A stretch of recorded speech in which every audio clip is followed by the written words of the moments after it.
Om Namo Bhagavate Sri Arunachala Ramanaya. Namaskaram.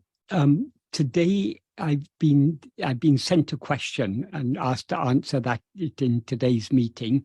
The question, it's more of a comment than a question, but it's an important subject to discuss.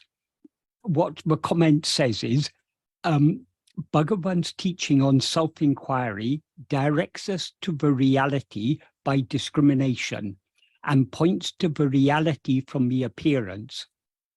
Some Advaita teachings, such as Swami Atmananda and others, go back to the appearance and make further inquiry. This is based on Kashmir Shaivism. I would like Michael's view on this, please.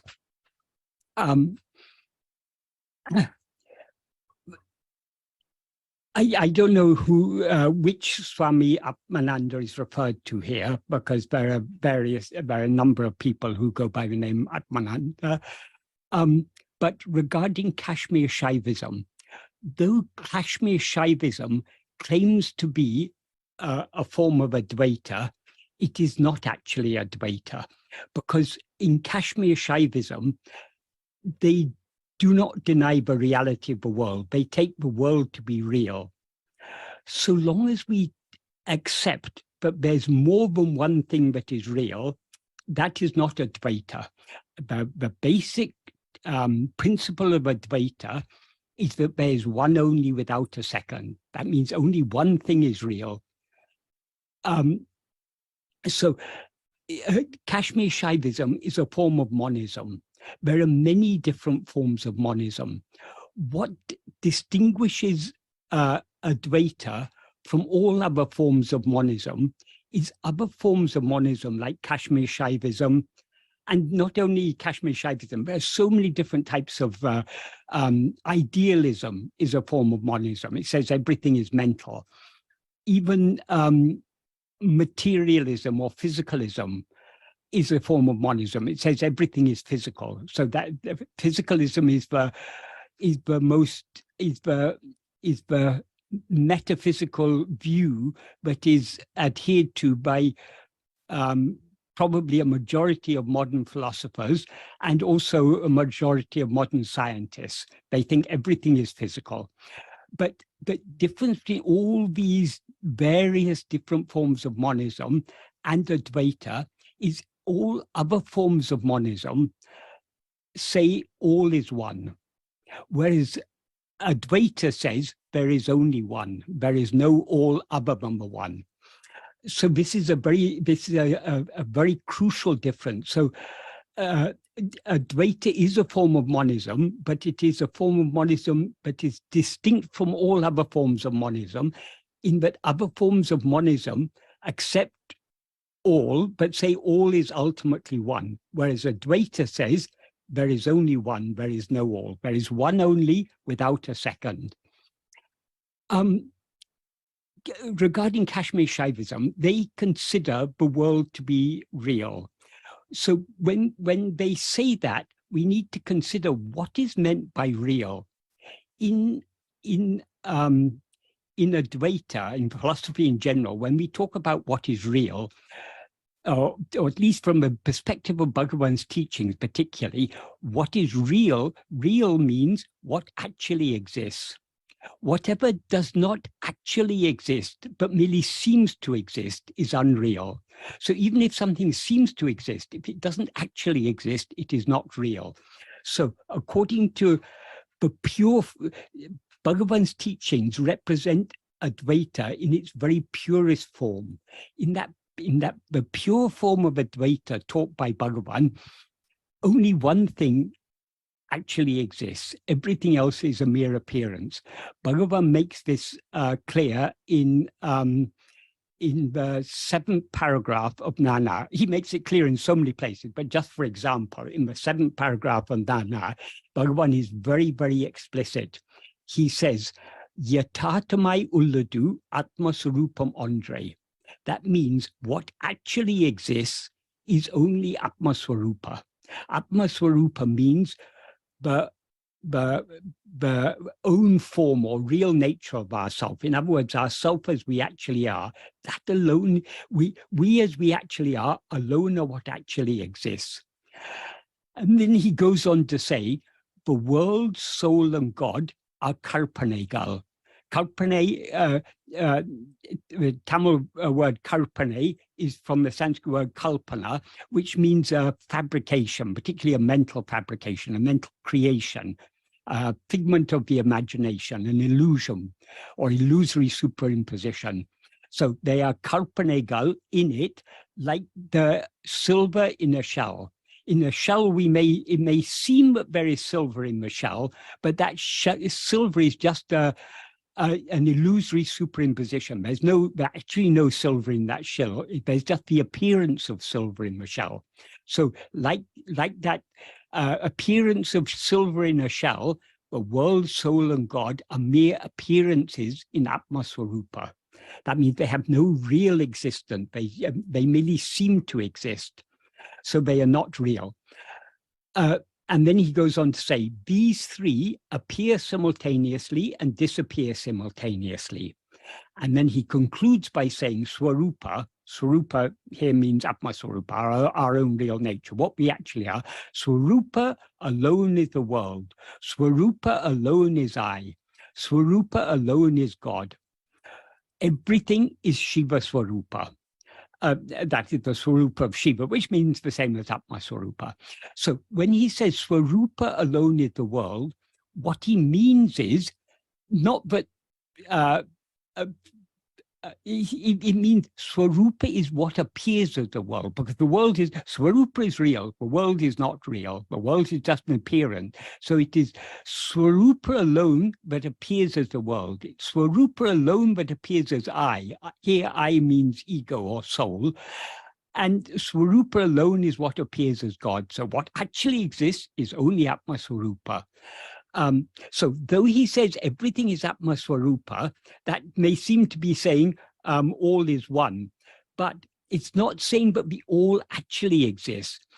What seems to be all is actually only one. So it's not that there are many things that are all in essence one.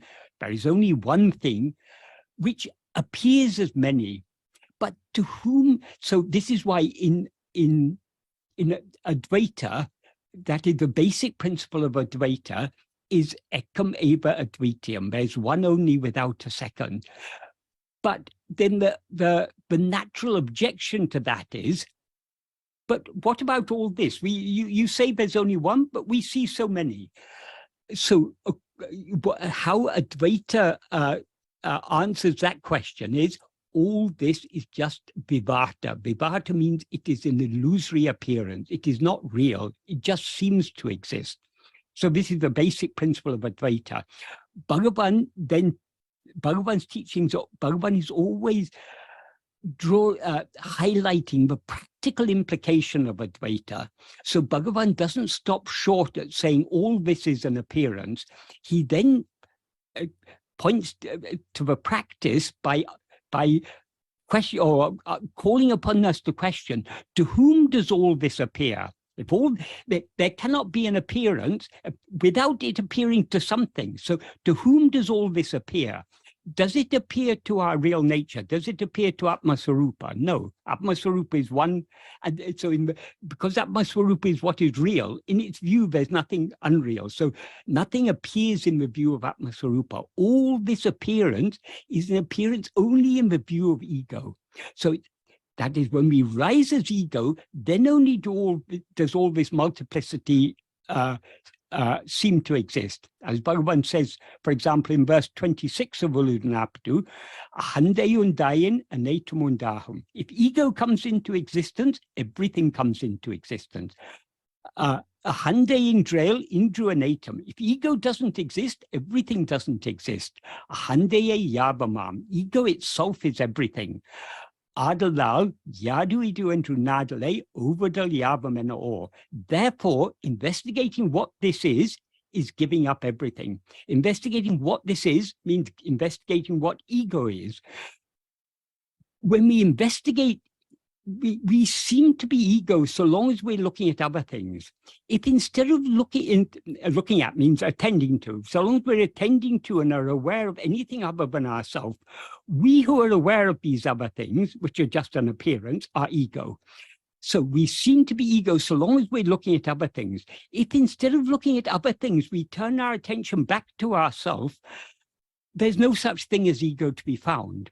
That is, we seem to be ego only so long as we're aware of all this multiplicity. When we turn our attention back to see what we ourselves actually are, ego thereby, as he says in the previous verse, verse 25 of Bugaban, he said, "Taidinal autum pidicum." If sought, it takes flight. That means if ego, instead of tending to other things, if it turns its attention back on itself to see what it actually is, who am I? In other words, if it seeks its own reality by turning its attention back on itself, autum pidicum means it will take flight, it will run away.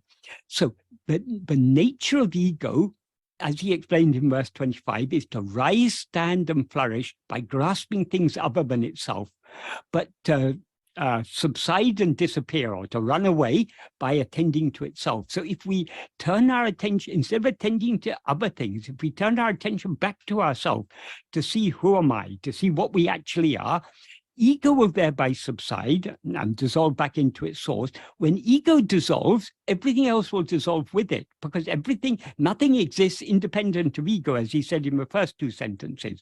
So the means to renounce everything, the means to give up everything, is to investigate ego. By investigating ego, we know what we actually are. By knowing what we actually are, ego is thereby eradicated. When ego is eradicated, everything is eradicated, because everything appears only in the view of ego.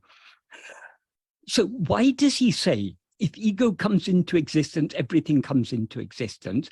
Because everything seems to exist only in the view of ego. Independent of ego, nothing exists, because the only thing that actually exists is Atmaswarupa. Everything else is just an appearance.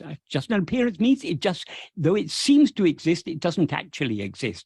So to whom does it seem to exist? It seems to exist only in the view of ego. So only when we rise as ego does everything else seem to come into existence. When we don't rise as ego, as in sleep, nothing else exists at all.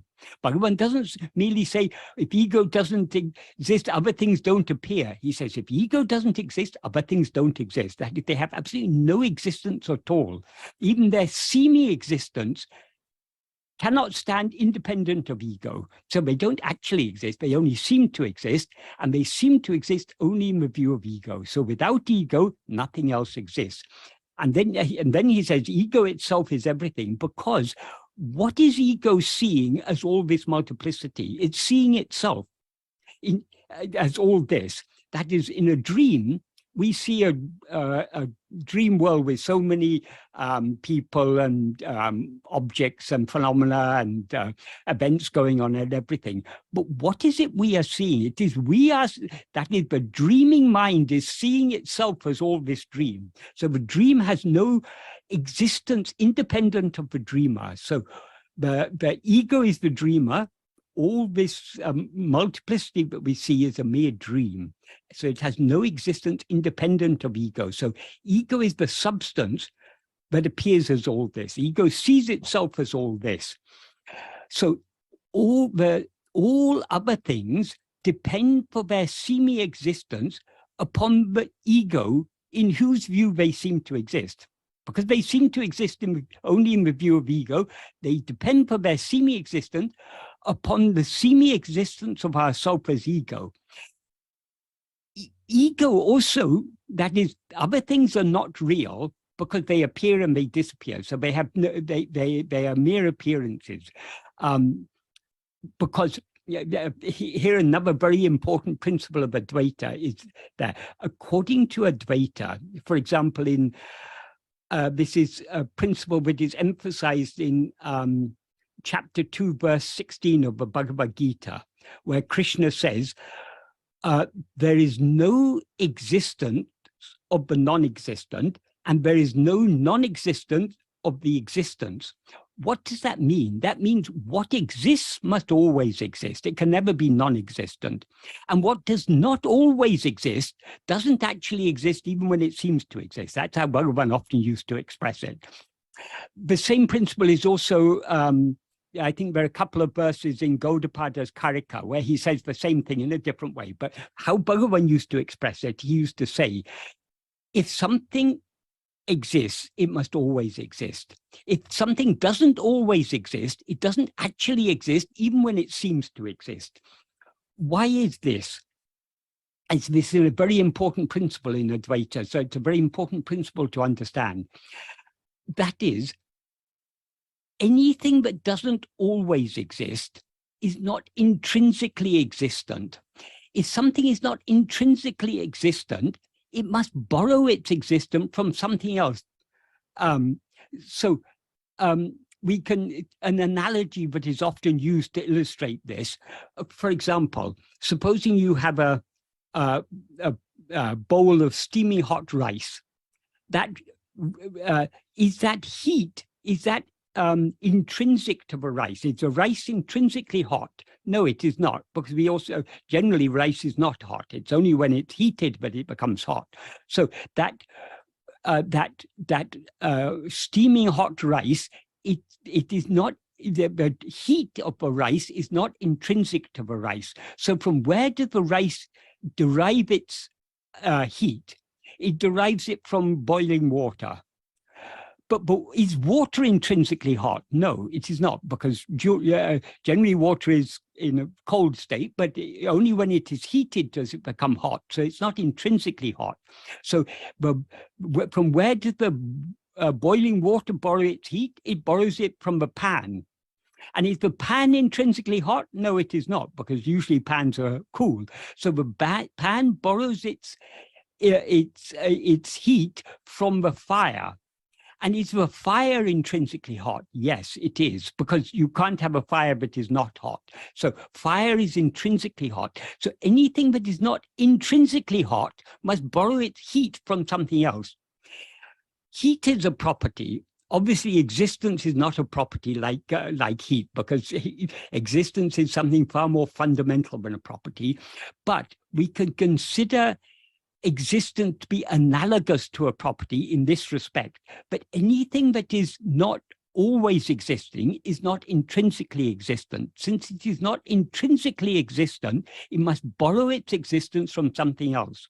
So all phenomena, the whole world, is not intrinsically existent, because sometimes it seems to exist, sometimes it doesn't seem to exist. So it doesn't actually exist because it's not intrinsically existent. So it borrows its semi-existent from ego, because it appears only in the view of ego. So all objects, all phenomena borrow their semi-existence from the semi-existence of ourself as ego.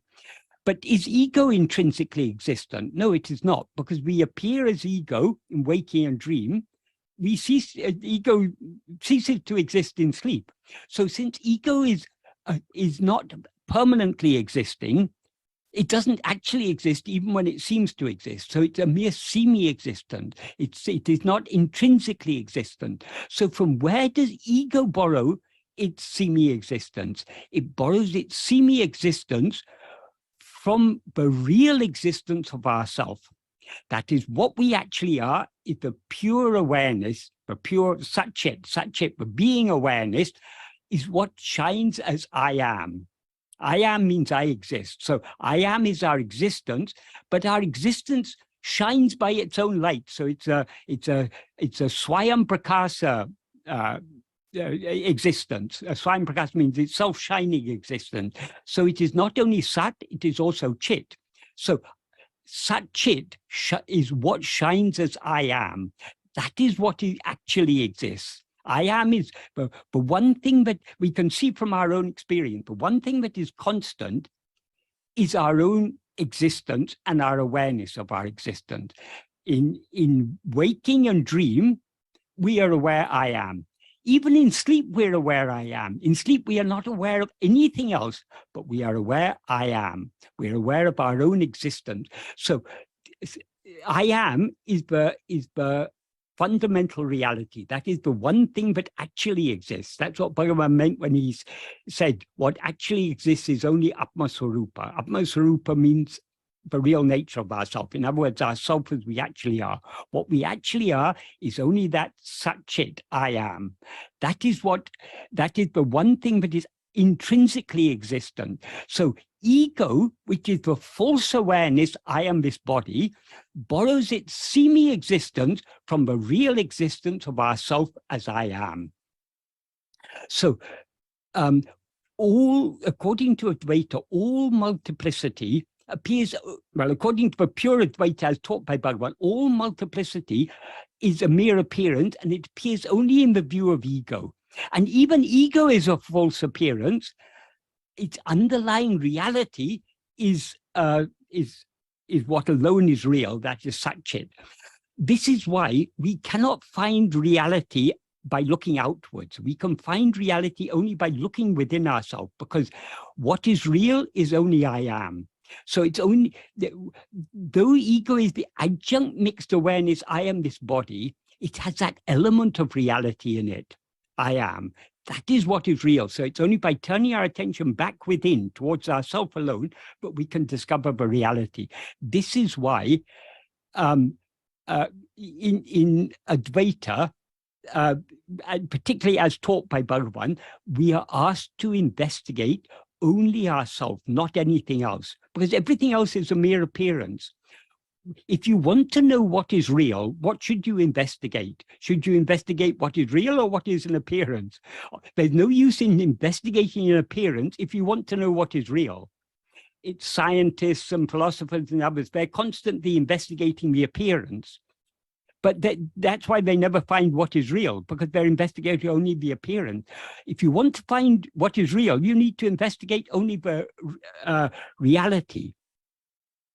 So anyone who says that you should investigate the appearance, it is not true Advaita, because Advaita says, no, only one thing is real. The appearance is wholly unreal. So why to investigate the appearance? However, we need to even go as far away as Kashmir Shaivism. Even many classical Advaitins, when, for example, when they discuss the Mahavakya, Tattvamasi, what does Tattvamasi mean? It means you are that. What is that? That is referring to Brahman. That is Brahman or God. That is, so long as we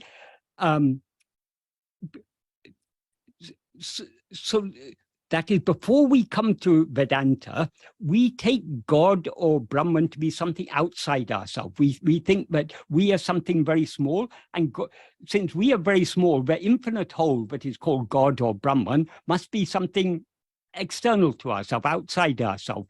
So we look for God or Brahman outside ourselves. That is why in Vedanta it is said, you are that. That is because we've been looking for the reality in the wrong direction. We imagine the reality is something outside ourselves because we seem to be lacking something. So when we are lacking something, we are seeking what we are lacking. We naturally look, we don't look in ourselves for what we are lacking. We look outside for what we are lacking. So we seem to be lacking happiness. So we look for happiness outside. We seem to be lacking knowledge, so we look for knowledge outside. We seem to be lacking, we seem to be ignorant of God, so we look for God outside ourselves. We don't know what is the infinite whole, Brahman. We look for Brahman outside ourselves. The purpose of the Mahavakya is to stop us looking outside and to make us look at ourselves. So when it is said, you are that, the purpose of that Mahavakya and all the Mahavakyas is to turn our attention away from looking outside back to looking within. There's no such thing as Brahman other than you. You yourself are that. But there are many classical Advaitins who, when they begin to discuss this Mahavakya, Tattvamasi, they go into long explanations.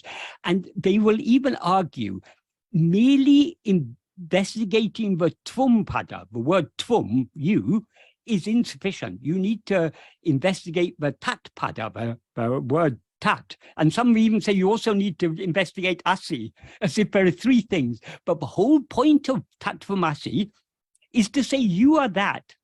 So there's no tat other than you, there's no that other than you, and there's no asi, there's no is other than you. That is, all is only you. That is the whole point of it. But so even the classical Advaitins, often they begin to, that's why Advaita philosophy over many hundreds of years since the time of Shankara has become extremely complex, and many of the classical texts on Advaita, they unnecessarily complicate things by analyzing all that is unreal. As Bugaban says in Nana, he says in the 17th paragraph of Nana, Bugaban gives a very nice analogy. In the original question and answer version, the analogy Bugaban gave is of rubbish in a barber shop. At the end of a day's work, what does a barber do with all the hair on the floor? He sweeps it up and throws it away. He doesn't sit down and begin to analyze how many gray hairs, how many black hairs, how many blonde hairs, how many brown hairs, how many curly hairs, how many straight hairs, how many short hairs, how many long hairs. Analyzing all that rubbish, all the rubbish in the barbershop is futile, because what is to be done with that rubbish? It's all to be discarded. So there's no need to analyze rubbish that is to be thrown away. So what Bugaban says in this paragraph, just as one who needs to gather or sweep up and throw away rubbish would derive no benefit from examining it, from analyzing it, that is, investigating or analyzing it, so one who needs to know oneself will derive no benefit by analyzing all the tattvas that conceal oneself, instead of collectively rejecting all of them. So instead of analyzing them, calculating how many tattvas there are and everything, all these so-called many tattvas, they're all just an appearance. Only one thing, there's only one real tattva, and that is ourself. As he says in Aksharam, like, tane tattvam, oneself alone is the reality. There's nothing. So all these so-called tattvas are not real. Since they are not real, since they are just an appearance, we have to discard them in order to know what is real. So why should we be analyzing them? So he concludes that paragraph by saying it is necessary to consider the world like a dream. So according to Bugaban, we need not analyze anything other than ourselves. Not analyze is not the correct word here. That initially we have to analyze in order to distinguish ourselves from other things. But what we need to investigate, once we've recognize the distinction between ourselves and other things, we need to investigate only ourselves. So, but those Advaitins who say that you need to investigate the tum pada, the meaning of the word, the tat pada, the meaning of the word tat, it's unnecessary. That is, even Shankara, in his commentaries, he analyzes the meaning of the word, of these words, tattvamasi, what each word means. But the reason he does so is because when Shankara was writing those commentaries, he wasn't writing commentaries just for spiritual aspirants. He was writing them to establish that Advaita is the true import of Vedanta. So because he had to convince others, he had to go into unnecessary, he had to go into all this analysis. But if we are spiritual, so as Bugaban said, another thing Shankara said in his commentary, but for the jnani, Gamya and Sanchita karmas cease to exist. Only prarabdha remains. But as Bugaban explained in Uludunapduanabandam, that was just an answer given to the question of others. What Bugaban means by others is those who are not ready to come to this path. So Bugaban isn't saying Shankara is wrong. He's just explaining why Shankara had to say so, because others will not be satisfied. So for the sake of others, sometimes you have to give diluted teachings. Even Bhagavan often used to give diluted teachings. So a lot of Shankara's bhashyas, they were written to convince others, so they were not for spiritual aspirants. So just because Shankara analyzed these things, many classical Advaitins say, yes, we have to analyze all these, but Bhagavan has in verse 32 of Uladu Napadu, Bhagavan points out what the practical implication of this Mahavakya Tattvamasi. What should we, when we hear Tattvamasi, what should we understand from that? What he says in this verse is, when the Vedas proclaim that is you, in other words, Tattvamasi, instead of oneself being and knowing oneself by investigating what, meaning what am I, thinking I am that, not this, is due to non-existence of strength, because that alone is always seated as oneself. Bhagavan puts this in a very compact way, but there's a lot of implication here. The implication is, but when we hear you are that, why the Vedas say you are that is to turn our attention away from that, away from the idea of Brahman as something other than ourselves, back towards ourselves. So there's no Brahman other than yourself. You yourself are Brahman. So what should you investigate? We should investigate ourselves. Oh, if I am that, then what am I? We should, so the investigation should then turn back on ourselves. We should investigate only ourselves. And by investigating ourselves, we know ourselves and thereby be ourselves. Be ourselves means be as we actually are. So in order to, as Bhagavan says in Upadesha Undya, verse 26, Tanai iritale tanai aridlam. Being oneself alone is knowing oneself. So we know ourselves by just being as we actually are. What we actually are is pure awareness. By being pure awareness, we know pure awareness. But in order to know ourselves with pure awareness, we need to investigate what am I. We don't need to investigate about that, because that is nothing other than you. So if you investigate you, you're investigating that. There's no that other than you. That's the whole point of the Mahavakya. The whole point of the Mahavakya, the practical implication of Mahavakya, as Bhagavan implies in this verse, is to turn our attention back towards ourselves. So instead of turning our attention back towards ourselves to see who am I, what am I, if we go on thinking, oh, I am not this body, I am that Brahman, that is, we're missing the point. That is just due to, as Bhagavan says, Uran in Maya now. That literally means non-existence of strength. That strength there is the strength of discrimination. If I am that, then what do I need to investigate? I need to investigate only I, not that, because there's no that other than I. That's the whole point of this. But many people who study Advaita, they lack practical experience, so they fail to recognize the practical implication of these things. So they go on analyzing the barber's hair, analyzing all the rubbish. Everything other than I is unreal. What actually exists is only Atma Sarupa. Everything else is an appearance. So we need not investigate anything other than ourselves. We need to investigate ourselves alone.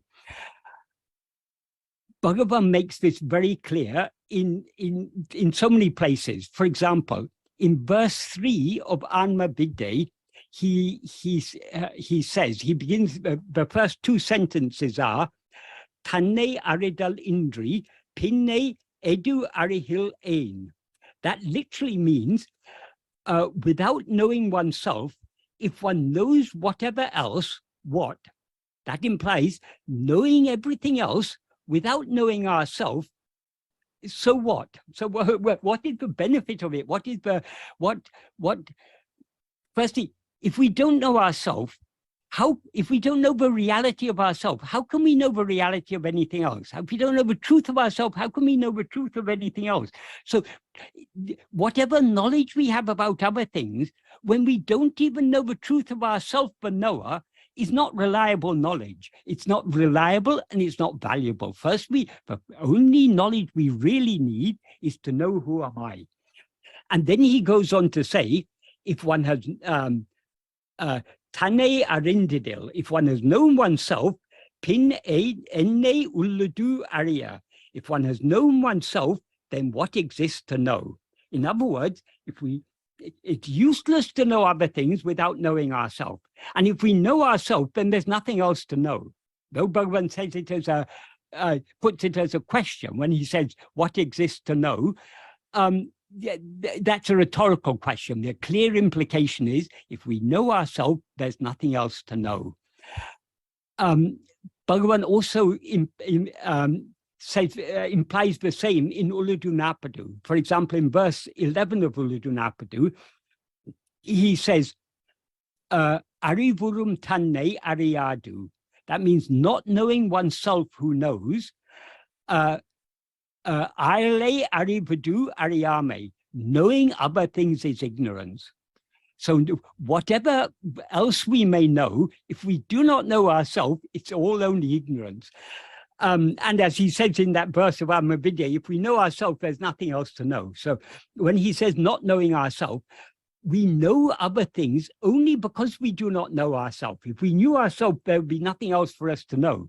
So knowing other things is only ignorance.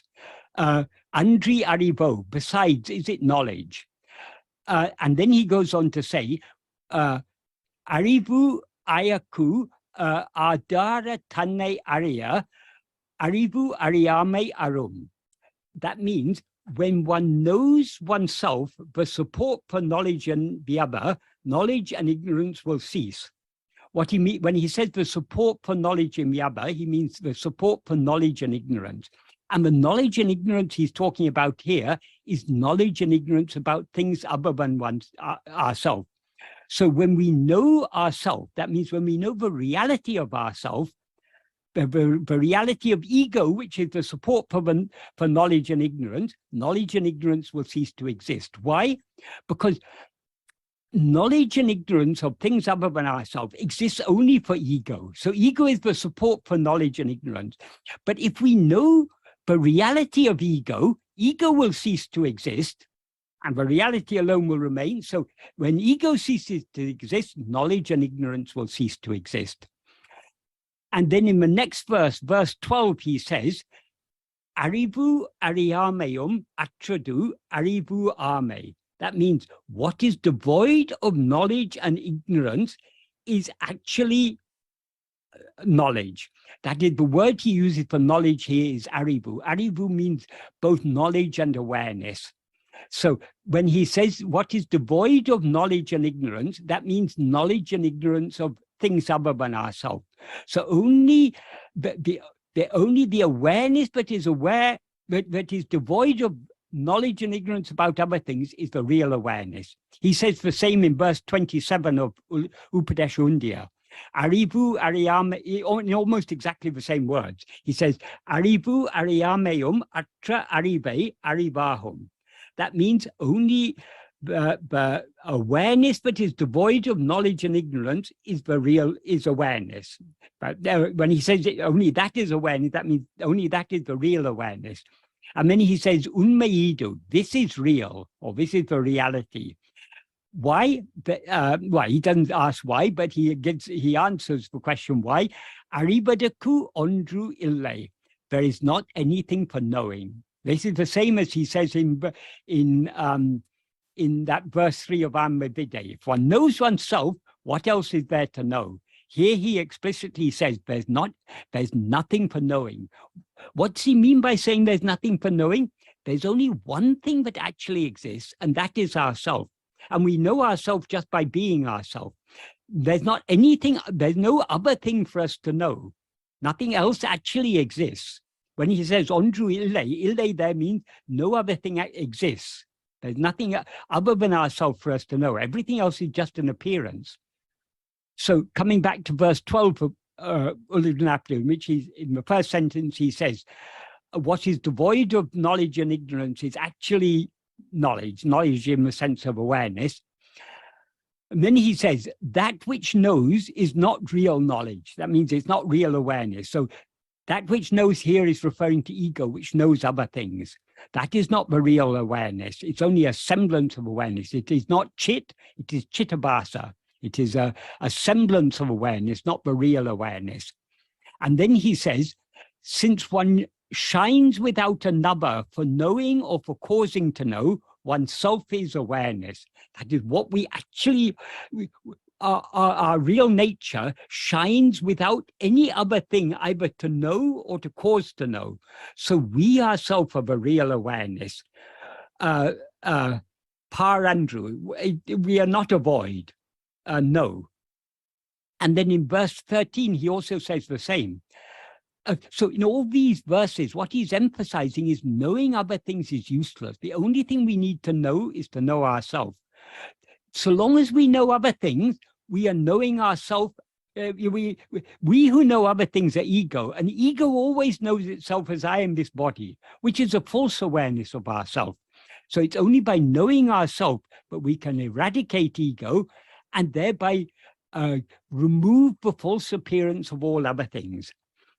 And then in verse 13, of Uludunaptu, he says, Jnana mam tane me. Oneself who is jnana alone is real. Jnana here means awareness, pure awareness, it implies. So oneself who is pure awareness alone is real. As I explained earlier, when Bhagavan talks about what is real, he means what actually exists. So we alone are what actually exists. So what he's saying here is the same that he says in the 7th paragraph of Nana. Yatathamai ulladu atmaswarupa mondre. What actually exists is only atmaswarupa. So it's atmaswarupa that he describes here as jnanamam tane, oneself who is awareness, pure awareness is what is implied. And so that alone is what is real. And then he goes on to say, jnanamam Nanabam jnanam ajnanamam. Awareness that is manifold is ignorance. That means awareness of multiplicity. In an earlier version of this verse, he said, Nana vai kankindra jnanam. Nana vai kankindra jnanam means the awareness that sees as many. So what actually exists is one, and that one is that jnana itself, that awareness itself. But when that awareness sees itself as many, that is ignorance. So that's the implication of nanabam jnanam ajnanamam, awareness that is manifold. That is, when we know many things, our awareness, so to speak, is the awareness that is by its nature one and indivisible, seems to become many. And then he goes on to say, even ignorance, that is, even that knowledge of multiplicity, which is unreal, does not exist except as oneself who is awareness. So what is actually real is only ourself. All other things, they cannot exist independent of ourself. I mean, he gives an analogy to illustrate this. All the many ornaments are unreal. Do they exist except as gold, which is real? That is, the ornaments are unreal because they are just mere names and forms. What is real is only the substance for gold. Of course, ultimately gold isn't real, but as far as this analogy is concerned, gold is real, but ornaments are unreal, because what is one day a ring may later be melted and become part of a necklace or something. So the ornaments are mere names and forms. But what is real is not the names and forms, but only the substance. In this case, that's in the analogy, the substance is gold, but that's not the real substance. The real substance is ourself, who are awareness. So awareness alone is the real substance. Everything else, all knowledge of multiplicity, is mere forms which are unreal. So from all these various teachings that Bhagavan has so clearly given us, we can clearly understand his view on this question. That is, the questioner said, I would like Michael's view on this, please. Michael's view doesn't matter. What is Bugaban's view? That is what matters. It is very, very clear, but Bugaban's view is that what we should investigate and know is only ourselves. Investigating anything other than ourselves is just like analyzing all the rubbish in a barber shop. Everything other than ourselves is unreal. It's all a mere appearance, so it needs to be discarded. So whoever says that we shouldn't investigate only ourselves, we should investigate Brahman, or we should investigate the various tattvas, or whatever they say we should investigate, that is, they are not Advaitins, because according to the Advaita in its pure form, as taught by Bugaban, there is one thing, ekam eva advaitiam, one only without a second. And what is that one only? The thing without a second? Tattvamasi, you are that. That's why Bugaban says, what actually exists is only Atmaswarupa. So we alone are what actually exists. So we alone are what we should investigate. If you want to know what is real, what should you investigate? You should investigate what is real. But the questioner, the way the questioner framed the question was, Bugaban's teaching on self-investigation, on self-inquiry, directs us to the reality by discrimination. Discrimination, what is the discrimination that is required in Vedanta? All the classical texts on Vedanta begin by giving certain basic qualifications for following this path of Vedanta. Of course, none of us have these qualifications perfectly, but at least we should have these qualifications in some degree. And the first qualification is Nitya Anitya Vastu Viveka. Nitya and Nitya Vastu Viveka means, Viveka means, often is translated as discrimination. That is discrimination in the sense of distinguishing, discerning. So Nitya Anitya Vastu Viveka means discerning or distinguishing what is real, what is permanent from what is impermanent. What is permanent is only I am. The only thing that always exists and shines is I am. We have to look at our own experience for that. From our own experience, we know the only thing that we are always aware of, the only thing that is always existing and shining in our experience is I am. Everything else appears and disappears. So all other things are anitya. What is nitya, permanent, is only I am.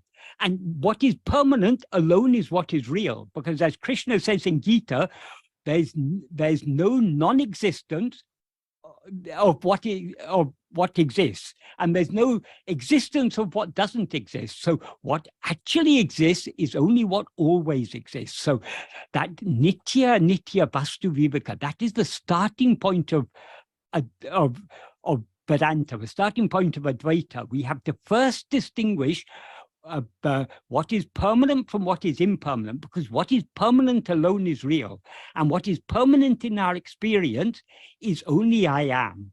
So what is called Brahman or God, you are yourself for that. That aham brahmasmi, I itself is Brahman. I am Brahman. There's no Brahman other than I am. So I am is what is real. So Bhagavan first points out to us what is real. He also explains why everything else is unreal and that it appears only in the view of ego. So having pointed out what is unreal, the question goes on to say, and points to the reality from the appearance. That is, he distinguishes, I think what he means by points to, he distinguishes the reality from the appearance. The reality is what is permanent, the appearance is what is impermanent. Everything is impermanent except I am. So what we should investigate is only I am and nothing other than I am. That is the whole point of Advaita. That is why Advaita emphasizes ekam eva advaitiam. There is one only without a second. And what is that one only thing without a second? Tattvamasi, you are that. So if we are the one thing without a second, what should we investigate? Only ourselves. Nothing else is real. So Bhagavan's view on this point of whether we should investigate anything other than ourselves is abundantly clear from so many teachings he gave. According to Bugaban, the only thing worth investigating and knowing is ourself, because everything else is unreal. Sorry, that was quite a lengthy answer to that question, but it touches upon, I mean, that question touches upon the very fundamentals of Bhagavan's teachings and the very fundamentals of Advaita. That's why I gave such an elaborate answer to that. I hope that is useful. But one thing we have to notice with Bhagavan's teachings are always practical. Bhagavan always draws out the practical implication of Advaita. So when Advaita says there's only one thing without a second, and that one thing is you, what is the practical implication of that? As Bhagavan says in verse 32 of Ulunaptu, when the Vedas tell us you are that, what should we do? We should investigate. Oh, if I am that, then what am I? We should investigate I. We shouldn't be. We should forget about that, because there's no that other than I. So Bhagavan is always, if we understand Bhagavan's teachings correctly, whatever he teaches us, it all has a practical implication, and it's all pointing our attention back to ourselves. But one thing that we need to investigate and know is ourselves. Investigating other things, knowing other things, according to Bhagavan, is useless. So are there any questions on this or any other aspect of Bhagavan's teachings? Yes. The first question is, I lived for over 50 years thinking that I'm the doer, that I decide and I interfere in things, I plan, etc. Now I have to leave it all to surrender, as all is planned by Bhagavan. I do believe in this, but often find it difficult to advise others in the way I used to, or warn against something, or interfere. This is the warfare of grace, in which I often fail. I think they mean warfare. Warfare. Yeah, but Bhagavan uses that term, warfare of grace, in Aksharam. Oh, I see. Okay. This is the warfare of grace in which I often fail. What would Bhagavan teach in this respect? Thank you. That is regarding doership. Doership is the very nature of ego, because when we rise as ego, we experience ourselves as a body. I am this body. And the body we experience ourselves as Bhagavan says, is a form of 5 sheaves. That means it's not just the physical body that we experience as ourselves. All the 5 sheaves collectively as a bundle we experience as ourselves. So the 5 sheaves are the physical form of this body, the life or prana that animates this body. In other words, all the physiological functions, the breathing, the heartbeat, and all the various physiological processes that are going on in the body. They are all collectively called prana. The mind, in this context, mind means the grosser functions of the mind, the perception, the memory, the thoughts, feelings, emotions, and so on. That's the manomaya kosha, or the mind. Then subtler than that is the intellect, the vijnanamaya kosha. And subtler than the intellect is the will, the anandamaya kosha. So all these 5 collectively we experience as ourselves. So whatever actions are done by any of these sheaves, they are done by me. This body is sitting. So my experience is I am sitting. This body is breathing. My experience is I am breathing. This mind is perceiving, seeing, hearing, touching, tasting. So my experience is I am seeing, I am hearing, I am touching, I am tasting. The mind is thinking, it is feeling, it is remembering, all these things. I am thinking this, I am remembering this, I am feeling this. I am in a very emotional state, or whatever it is. The workings of the intellect. I am reasoning, I am judging, I am discriminating, I am understanding, I am not understanding. We identify with the functions of the intellect. Likewise, the functions of the will. I like this, I dislike that, I want this, I don't want that. I dislike, I love this, I hate that, I hope this, I fear that. All these we identify, because we identify this body consisting of these 5 sheaths as I, all the actions of these 5 sheaths are experienced by us as actions done by us. That is, put very simply, we say there are 3 instruments of action: body, speech, and mind. Or actually, that's from going from gross to subtle, but actually our experience is that we go from subtle to gross. What we think, that leads to words, and that leads to actions. But all of these things, we experience them as I am thinking, I am speaking, I am doing, because we identify these. So doership, it's not just, though Bhagavan calls it, though it is sometimes described as a thought, it's a thought in a very deep sense, not just in a superficial sense. So people say, oh, I'm trying to give up the sense of doership. We can't give up the sense of doership by just imagining I'm not doing this, because our experience is I am doing this, I am sitting, I am talking, I am thinking. That's our actual experience. So to get rid of this doership, we need to get rid of ego, because it is ego that identifies itself with this body consisting of 5 sheaths, and therefore experiences all this. So the means to get rid of ego is not just imagining I am not the doer. That is not the means to, or trying to remain without doing anything. That is also not the way to get rid of ego. Ego is a false identification. We identify ourselves with this body consisting of 5 sheaths. So we need to separate ourselves from this false identification. In this false identification, I am this body. What is real is I am. What is unreal is this body. So in order to separate ourselves from the body, which is unreal, we must hold on to I am, which is real. In other words, in order to separate ourselves from what we are not, we need to hold on to ourselves, to what we actually are, which is ourself as I am.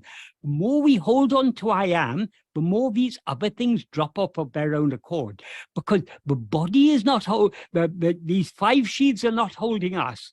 We are holding the 5 sheaths and saying, I am this body consisting of these 5 sheaths. So if instead of holding on to anything other than ourselves, if we hold on to ourselves, that means if we attend to ourselves, other things will naturally drop off. This is why, this is the great practical revelation Bhagavan has given us, that the nature of ego is, or the nature of our self as ego, is to rise, stand, and flourish by holding on to things other than ourselves, but to subside and dissolve back into our source by attending to ourself alone. So the more we hold on to ourselves, the more other things will naturally slip off. In this process of trying to hold on to ourselves, though we may succeed for a few moments here and there, most of the time, if we're honest with ourselves, we are failing. Why? Because we have still had so much taste, so much liking to go out and to hold on to other things, because our very existence as ego depends on our holding things other than ourselves. So it's the very nature of ego to be strongly inclined to attend to other things, to hold on to other things. Those inclinations to attend to other things are what are called Vishaya vasanas. Vishaya means objects or phenomena. In other words, anything other than ourselves. Vasana means inclination. So the inclination to hold on to anything other than ourselves is called a Vishaya vasana. The Vishaya vasanas are not ego. The Vishaya vasanas are part of the will. They're the seeds that form the will. That the will consists in its seed form of nothing but Vishaya vasanas. Because the Vishaya vasanas are the seeds that give rise to likes, dislikes, desires, attachments, and so on. So the vasanas are the subtlest of the 5 sheaths. So they are not ego, but ego, it's the very nature of ego to have the Vishaya vasanas and to identify itself with the Vishaya vasanas. I like this, I dislike that. That's the very nature of ego. So in order to overcome these vasanas that we have cultivated over countless lives, we can't just all of a sudden say, okay, I'm going to stop having any vasanas. No, the vasanas are there. All we can do is to slowly extricate ourselves from them by weakening them. Vasanas have no strength of their own, because there are inclinations. Whatever strength the vasanas seem to have, they derive from us. And vasanas gain strength to the extent to which we allow ourselves to be swayed by them. So the more we allow ourselves to be swayed by a particular vasana, the stronger that vasana becomes.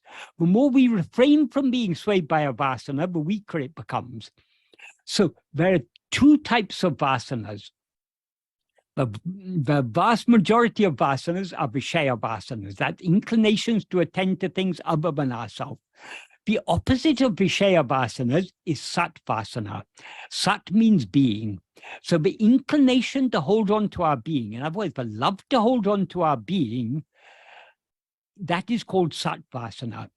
When we are practicing self-investigation, we are trying to hold on to our being. We're trying to hold on to I am alone.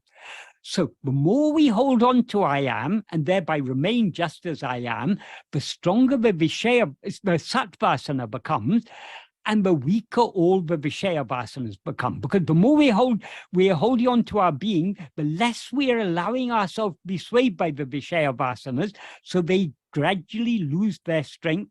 And like seeds that are roasted in a fire, they lose eventually they'll lose their ability to sprout. So the whole process of self-investigation, what Bugaban refers to in Aksharamala as the warfare of grace, that is, though it seems to be a warfare but we are fighting, it's actually being fought by grace. What is grace? Grace is Bhagavan. Bhagavan himself is grace. He is our own real nature, what we actually are. And our real nature is infinite love. So that infinite love that Bhagavan has for us, as Bhagavan doesn't love us as something other than himself. Because he doesn't know us as anything other than himself. He knows us as himself alone. So he loves us as himself. So Bhagavan's love for us is infinite. It's unlimited. That love is what we experience as grace. So it is grace that has sown this seed of love to turn within in our heart. In other words, what we experience as a satvasana, a liking to hold on to ourselves, that is grace itself that we are experiencing as that satvasana. That is grace manifests in our heart in the form of satvasana. And as Bhagavan often said about grace, grace is not something up in heaven that's going to descend down upon us. Grace exists in our own heart. Grace is our own real nature. It is what is always shining in our heart as I am. So the grace works by working through us. So all the effort we make in to turn our attention within, that is grace working through us in the form of that effort to turn within. So what can we do? We have to yield ourselves to that grace. That grace is trying to draw us within. We need to yield ourselves to that by allowing our attention to be drawn back within. So ultimately, it's all a warfare of grace, but we experience it as a warfare within our own will, between our liking to turn within and to hold on to our being, and our numerous vasanas that take us outwards. So this is the warfare of grace that Bhagavan spoke about, Bhagavan sang about in Aksharamala. This is a process. A warfare is a process. We have to undergo this process. So we have to be very patient. We shouldn't expect immediate results. Oh, I went on a self-realization weekend and I didn't get my self-realization, so I demanded my money back. It's not that. This is all gimmicks. Nowadays, all these things are just gimmicks. That is, real spirituality, the real spiritual sadhana, how long is it going to take? It's going to take as long as it's going to take. It all depends on how how much love we have to turn within and how much effort we make to turn within. But all our love to turn within and our effort to turn within is the working of grace. But we need to cooperate with grace. So long as we're still rushing outwards, we are going against the current of grace, so to speak. So we need to yield ourselves to that inward pull of grace.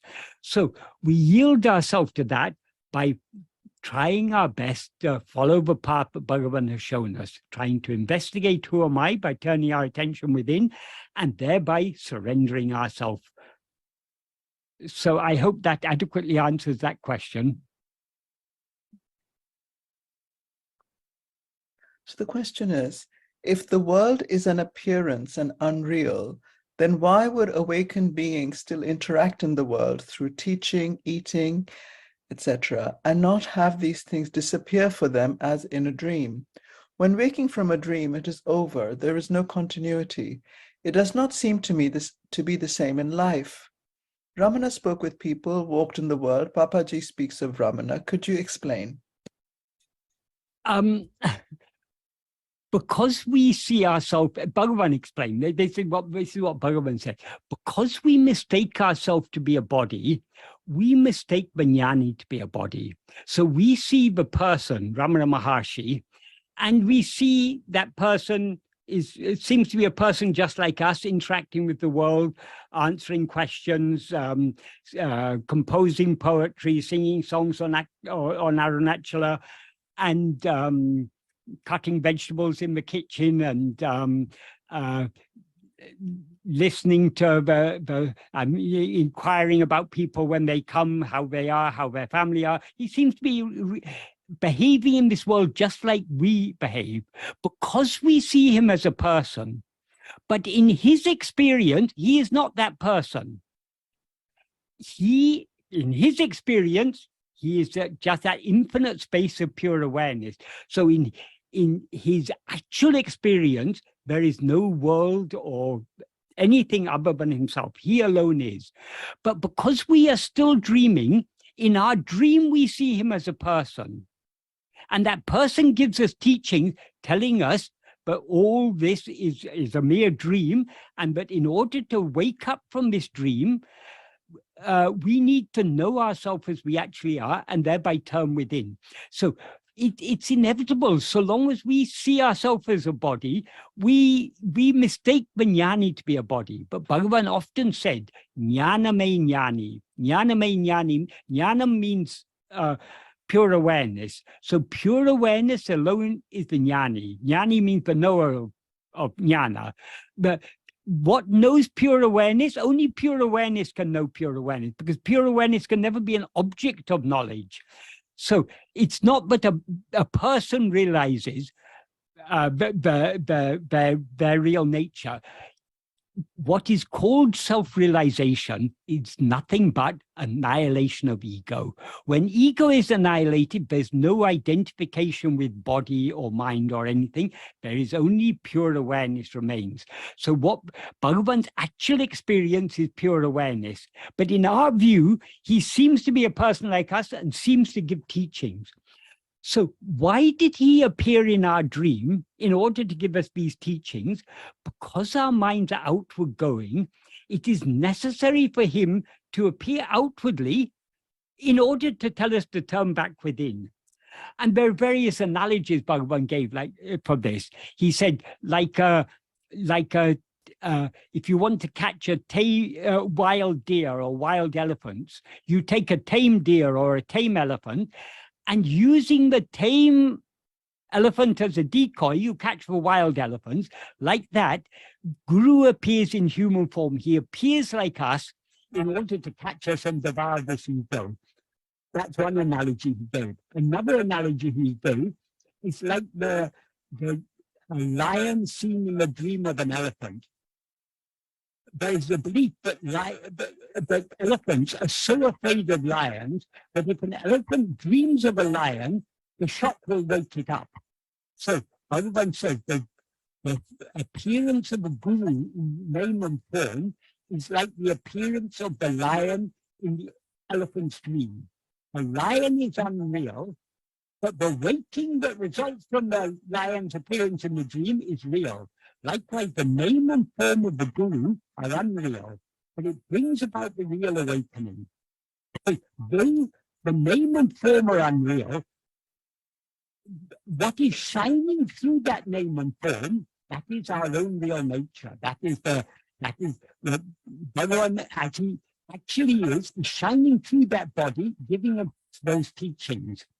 So Bhagavan is actually not doing anything. He's just being as he is. He's not knowing anything or doing anything. He's just being as he is. But because his nature is infinite love, and that infinite love is what we experience as grace, grace uses that body and mind to give us these teachings in order to turn our attention back within and thereby wake us up from this dream. I hope that is an adequate answer to that question.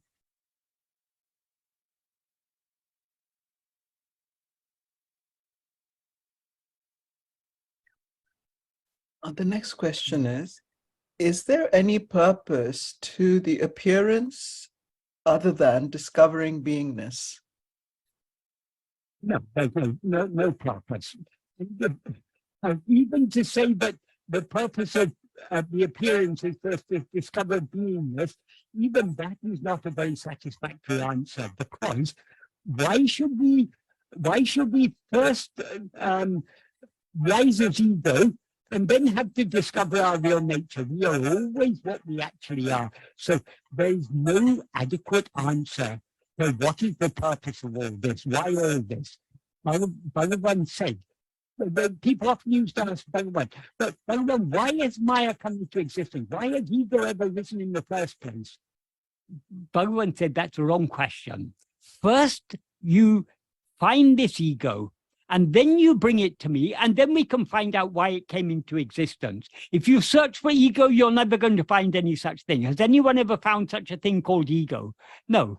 We seem to be ego only so long as we don't attend to ourselves. If we attend to ourselves keenly enough, we don't find any such thing as ego.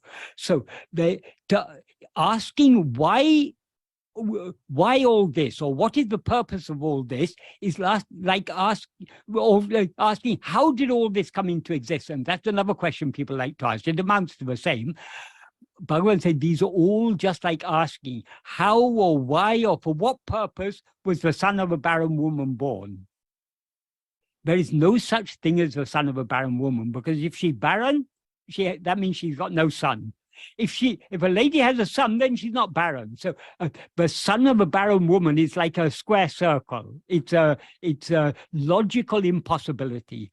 So all the questions ego is as non-existent as a square circle or the son of a barren woman. So asking all the how or why is missing the point. What we need to do is to ask, who or what is this ego? If we investigate what this ego is, we will find there's no such thing at all. What actually exists is only ourselves as we always actually are. And then there's no one left to discover beingness, because beingness alone remains, and beingness always knows beingness. That is, Sat is always Chit. Sat always knows itself just by being itself. And we are that. I hope that adequately answers that question.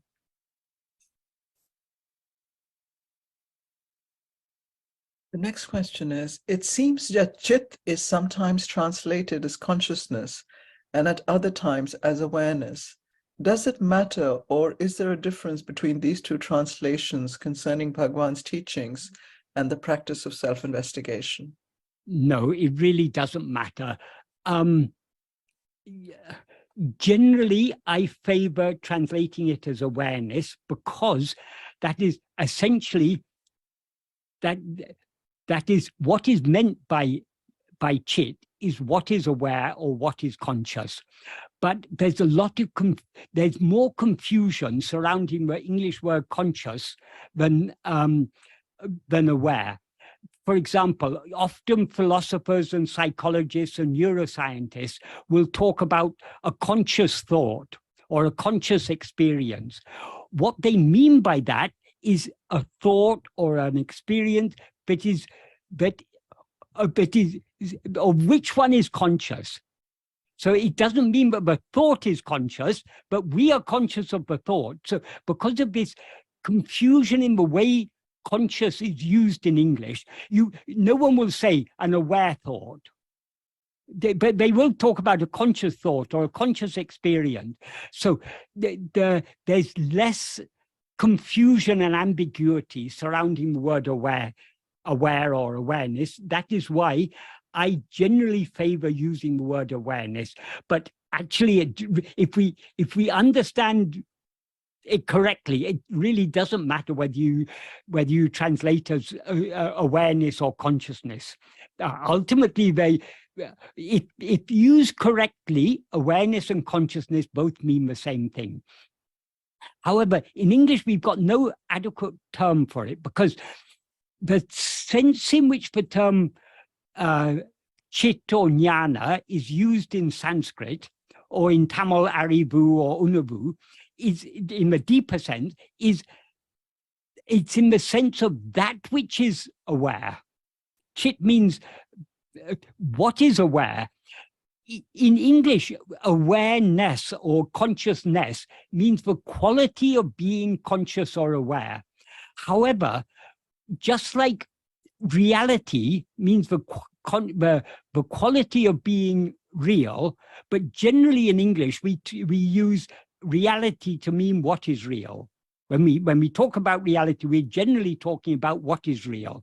So it's not just the quality of being real, it is what is real. In the same way, in Vedanta, when we translate Bhagavan's teachings or any Advaitic teachings, because we don't have any better terms in English, we have to use consciousness or awareness, but we should understand the sense in which these terms are used is not merely the quality of being conscious, but that which is conscious. Because according to Advaita, consciousness or awareness is not merely a quality. It's not something that sometimes you're conscious, sometimes you're unconscious. No. Consciousness or awareness is what is fundamental. So what is conscious is always conscious. So in the context of Bhagavan's teachings, whether it's translated as consciousness or awareness, it means what is conscious or what is aware. So it's not anything of which we are aware, but only what is aware. And even then we have to make a distinction. Bhagavan made a distinction between Sutarivu and Sutatrarivu. Sutarivu means transitive awareness, that is awareness of other things, whereas Sutatrarivu is the literal meaning of Sutarivu is the pointing or showing awareness. Suttu in Tamil means to show or to point out. So the awareness that shows or points out, that is the transitive awareness of things. Whereas the pure awareness is sutatrarivu. There's no pointing or showing. It is just awareness in its pure condition. That is, we can say awareness devoid of objects or devoid of content. That's just a pure awareness.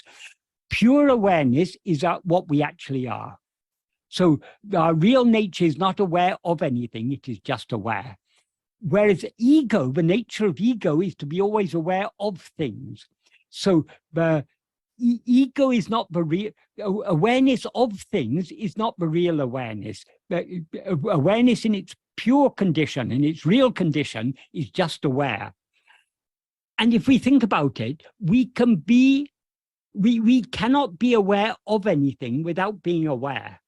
But we can be aware without being aware of anything. Because in sleep, we're aware, but we're not aware of anything. There's no objects of awareness in sleep. We are simply aware, I am. We can say we're aware of our own existence, but obviously our existence is not an object of our awareness. So the best way to say it is we are aware, I am. I am is not an object of awareness. Just by being aware, we're aware of our own being, and that is being aware, I am. So, it's not whether we use the word consciousness or awareness, it really doesn't matter. The reason I generally use awareness, as I say, is because there's more confusion around the word consciousness in English than there is around awareness. That's why philosophers often, when they're trying to clarify what they mean by awareness, they will often say, if consciousness, that is what is aware, or something like that. They'll say, they often resort back to aware to clarify what they mean by consciousness. But this is just a linguistic confusion in English, and a confusion in the way people think, but it's not actually, there's no substantial difference. To be conscious and to be aware, it means the same. So essentially these words mean the same.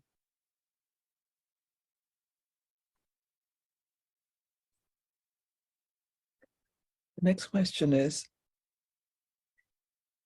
in Appendix 1 of The Path of Sri Ramana, Part 1 by Sadhu Om, it explains that the mind and prana subside together, but it draws a distinction about this in deep sleep. Therefore, and this is the quotation, therefore, when the mind subsides, the prana will also subside, and when the prana subsides, the mind will also subside. But in deep sleep, that is sushupti, although the mind subsides, the prana does not subside. It is arranged thus by God's plan for the protection of the body, and so that others may not mistake the body to be dead. This confused me because it seems to suggest that the body and others exist when I'm in deep sleep, which seems at odds with the core teaching of there being just one, me. Please clarify. Thank you.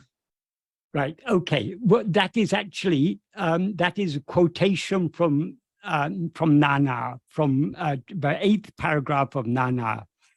When Bhagavan originally wrote it in Nana, what he said is, the meaning of what he said is, therefore, when the mind ceases, the prana also ceases. And when the prana ceases, the mind also ceases. The prana is said to be the gross form of the mind. Until the time of death, the mind keeps the prana in the body, and at the moment the body dies, grasping it, that's grasping the prana, it goes. In other words, it takes the prana with it. Therefore, pranayama is just an aid to restrain the mind, but will not bring about manonasa. That was in the original version. When Bhagavan wrote in the question and answer version, there's nothing about the prana remaining in sleep. And it also wasn't there in the essay version as Bhagavan originally wrote it. However, sometime around the 1930s, 3 more sentences appeared. These were a later interpolation. What I guess is, well, I mean, what we can infer is someone would have asked Bhagavan a question, and since they weren't able to understand more deeply, Bhagavan would have given an answer, but to satisfy them, and then someone would have said, oh, this should be added to clarify what's in that 8th paragraph. What is in those 3 sentences is, and these appear after the sentence, therefore, when the mind ceases, the prana also ceases, and when the prana ceases, the mind also ceases. So then comes these 3 sentences that were later interpolated. However, in sleep, even though the mind has ceased, the prana does not cease. It is arranged thus by the ordinance of God for the purpose of protecting the body, and so that other people do not wonder whether the body has died. When the mind ceases in waking and in samadhi, the prana ceases. So these were 3 sentences added later. Did Bhagavan actually say like this? Well, we don't know exactly because it's a later interpolation. It's quite possible Bhagavan did say this, but this isn't his core teaching. He would have said like this to someone who was not able to grasp the fact. But in sleep, there is no ego, and therefore there's no body, nor mind, nor world, nor anything. For many people, they find it very, very difficult to understand or accept this. It's actually very, very simple. As Bugaban says in verse 26 of Ulunaptu, if ego comes into existence, everything comes into existence. If ego doesn't exist, everything doesn't exist. So since ego doesn't exist in sleep, that means nothing else exists. No body, no prana, no mind, no world, nothing. That is Bhagavan's real teaching. But for those who were not able to grasp that, sometimes he would give explanations to satisfy them. So he perhaps, when someone asked this question and knowing that they wouldn't be able to understand his deeper teaching, he would have said, yes, in sleep, even though the mind has ceased, the prana does not cease. It is arranged thus by the ordinance of God for the purpose of protecting the body, and so that other people do not wonder whether the body has died. That obviously satisfied someone. And because they were satisfied with that, they wanted that to be added in, interpolated here. So that's how this came to be interpolated. But that is not the original teaching. That is not what Bhagavan said to Shiv Prakasham Pillai. It is not what he would say to anyone who's willing to understand his teachings more deeply. Bhagavan's said on so many occasions, if you read in talks and day by day and Maharshi's Gospel and such places, but so many places where Bhagavan says that in sleep there's no body, no world, nothing. Many people, you can see it even from those dialogues in books like talks, you can see people have difficulty understanding that. No, Bhagavan, how can you say, though I'm not aware of the body, but other people are aware of the body, other people who are awake when I'm sleeping, they're aware of it. So how can you say there's no body or world in sleep? Bhagavan's reply to that was calling upon the testimony of others to prove the existence of body and world in sleep is like calling on the testimony of a thief to vouchsafe that he's innocent. If you ask a thief, are you innocent or guilty? The thief, of course, will say, oh, I'm innocent. I would never do such a thing as steal anything. So the world will always tell us, the people in the world will always tell us, yes, do we exist? We exist independent of you and everything. But if we think about it deeply, why should we believe that anything exists when we're not aware of it? If all of this is just a dream, that means nothing exists independent of our perception of it. That is, in dream, we see a vast world just like this world. We see so many people in it. And so long as we're dreaming, it all seems so very real. But when we wake up, we recognize, oh, it was all a mental fabrication. None of it existed independent of my perception of it. The dream world only appeared in my mind. It was in my own, within the field of my own perception. It appeared and it disappeared. It didn't exist.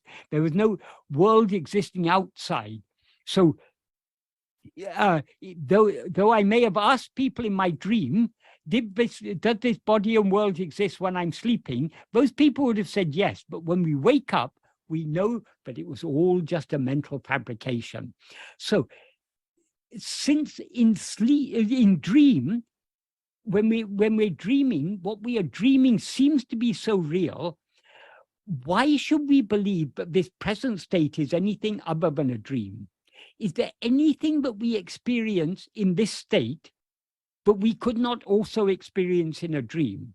Obviously not, because in a dream you can experience anything. So there's absolutely no evidence in our present state that this is anything other than a dream. It's a mere assumption that this is something other than a dream. So if, as Bhagavan teaches us, this is just a dream, then the dream exists only so long as we're aware of it. When we are asleep, when we're not dreaming, there's no dream world. So this world, according to Bhagavan, exists only when we rise as ego in the waking state. When we don't rise as ego in the waking state, this body and world and mind do not exist at all. That is the core teaching of Bhagavan. But because many people were not able to grasp that, he sometimes had to dilute his teachings.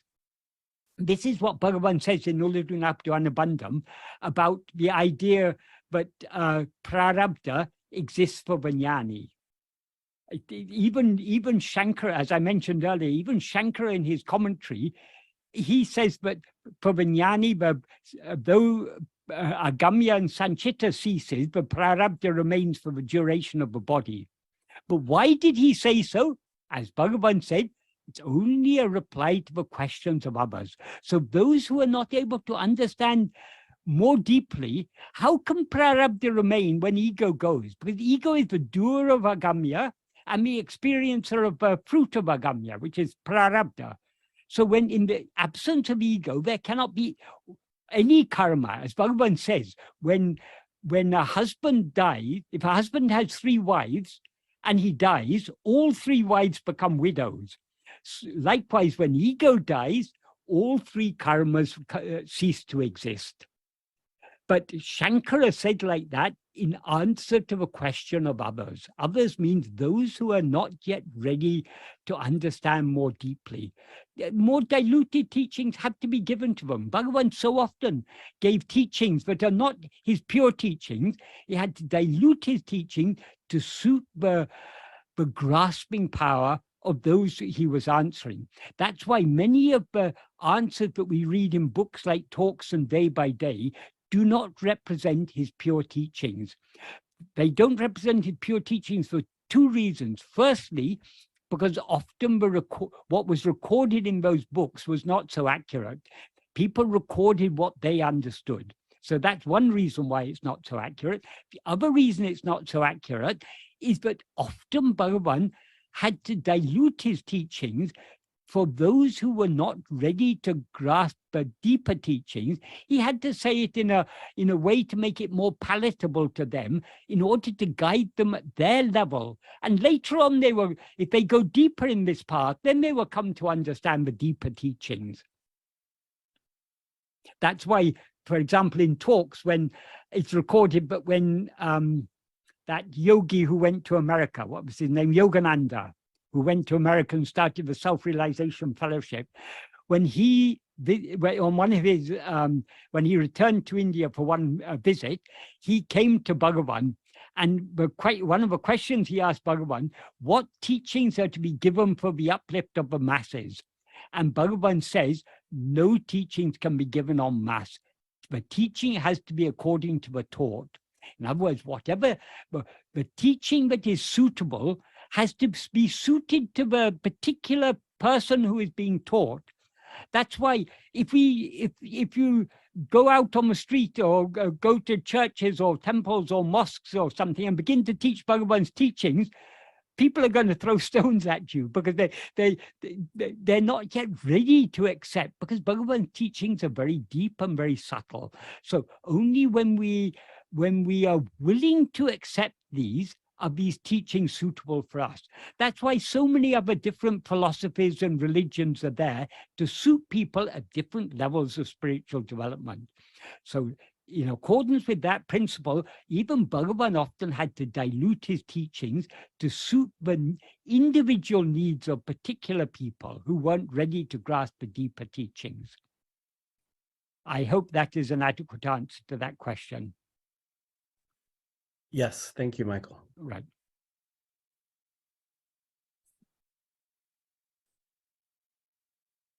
The next question is the Advaitic idea of the cessation of ego's existence radically different from the non-Advaitic idea of ego's improvement and perfection to the extent that it becomes indistinguishable from God? We can take that other way of expressing it as a metaphorical way of saying it, but actually it is annihilation. What Bhagavan teaches, but annihilation of ego, that is the correct way of expressing it. That is the more, because what is ego? Ego is, as Bhagavan explains for example, in verse 24 of Ulladu, the body is jada, and therefore it's not aware of itself as I. Jada body does not say I, he says. Satchit does not rise. In between, one thing I rises as the extent of a body. And that one thing that rises as the extent of a body, that is chit jada granti, that is the knot formed by the entanglement of chit and jada, bandham, bondage, jivan, the jiva or soul, nupame, the subtle body, ahande, ego, this samsara, mind. So ego is nothing but that false I, but rises as I am this body. So that is the problem, because why we are not aware of ourselves as we actually are, because we are aware of ourselves as something other than what we actually are. We're aware of ourselves as I am this body. So without eradicating this false awareness, I am this body, we cannot know ourselves as we actually are. And how can we eradicate this false awareness, I am this body? Only by knowing ourselves as we actually are. So if we as ego turn our attention back within to see what we actually are, as soon as we see what we actually are, we thereby cease to be ego, because the ego is that which is aware of itself as I am this body. When we're aware of ourselves as we actually are, we cease to be ego and remain as we actually are. So the truth is, annihilation of ego alone is liberation. This is very much emphasized by Bugaban in the final verse of Uludunapadu, where he says that there's so many different, though all apart from the Charvakas, the Lokyatas, the materialists, all Indian philosophers, whether they were Jains or the various schools of Buddhism or the various schools of what later came to be called Hinduism, Vedanta or Sankhya or Yoga or Purvamimamsa or Nyaya or Vaiseshika, all these different, so many different schools of philosophy, all agreed on that the ultimate goal is liberation. But there's so many different ideas about what is liberation. For some people who are very pious devotees of God, they think liberation is going to Vaikuntha and living with Vishnu in Vaikuntha, or going to Goloka and being with Krishna, or going to Mount Kailash and being with Shiva. So there you still retain your form, you're still separate. So there's so many different concepts of liberation. So what Bhagavan says in that final verse of Uludunapadu is, if it is said that the liberation that one attains is of three kinds, with form, without form, or without form. That is, if you're remaining separate from God, you must have a form. Some say, no, you don't have a form. And some say, no, if you're liberated, you can have a form or not have a form according to choice. Sometimes you can be formless, sometimes you can take form. So there's so many different ideas people have. Bhagavan said, if it is said like this, I will say, annihilation of the ego form that distinguishes liberation with form, without form, or without form, alone is liberation. So according to Bhagavan, the root problem is ego. The solution is annihilation of ego. So annihilation of ego alone is liberation. Ego is bondage. Annihilation of ego is liberation. But because most people are afraid of the idea of losing their individuality or completely being annihilated. Bhagavan says, for example, in verse 20 of Uludunapadu, it's 21, sorry. In verse 21 of Uludunapadu, he ends by saying, Unadal Khan. Unadal Khan means becoming food is seeing. In other words, the only way to know oneself or to know God is to become food to oneself. In other words, ego has to be swallowed. For many people, that's a very that doesn't appeal to them at all. No, I want to go to heaven and to be with God and to retain my individuality, or whatever their idea of liberation. They like the idea of retaining their individuality. So that's why so many different philosophies are there to suit people at different levels. But according to Bugaban, the cause of all our troubles is ego. Ego is the false awareness, I am this body. Or to be more precise, ego is that which is wrongly aware of itself as I am this body. So annihilation of ego alone is liberation, because ego is a false awareness of ourselves. So so long as we are aware of ourselves as anything other than what we actually are, we are bound by that ignorance. We are bound within the confines of that ignorance, what we take ourselves to be. So annihilation of ego alone is liberation. But other schools of thought, they explain it in different ways. We can either say those are partial truths suited to people at a certain level, or we can say, oh, expanding the ego to infinity is a metaphorical way of annihilating ego, because ego is a limitation. If it expands to infinity, it ceases to be ego. So, but it's not a very clear or helpful way of describing it. The way Bugaban has described it is much more helpful if we are really serious about following this path. We need to recognize that ego is the problem, annihilation of ego alone is the solution. I hope that adequately answers that question. The next question is, why are we really unborn and therefore immortal? If we are real, we must always exist.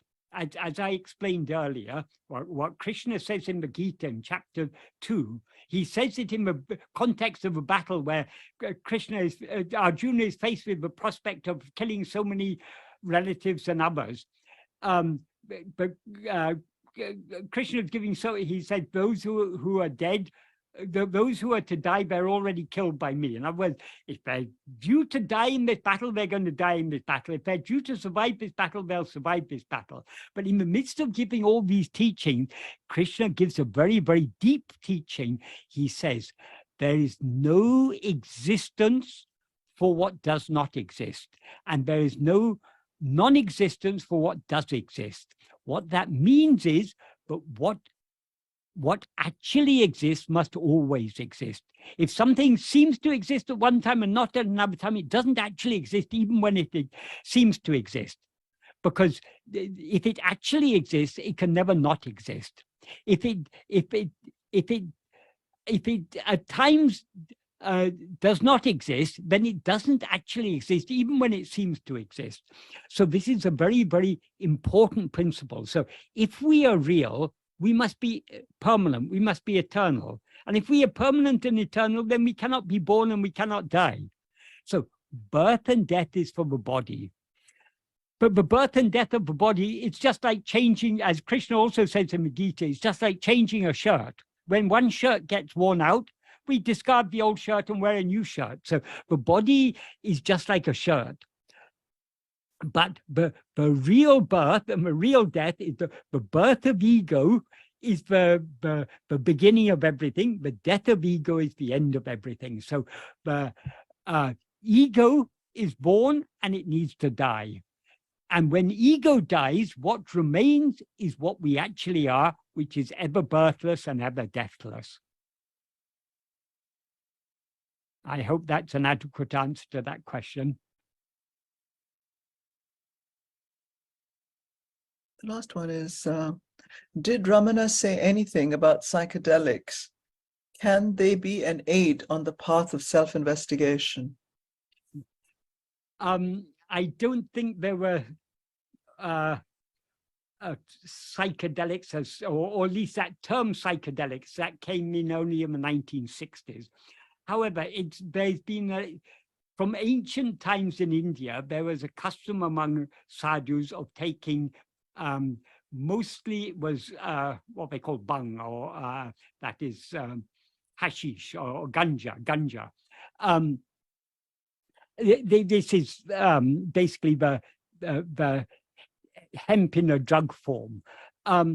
This custom of taking this and believing that by getting some sort of the experiences that you get as a result of taking such drugs, but that these are spiritual experiences.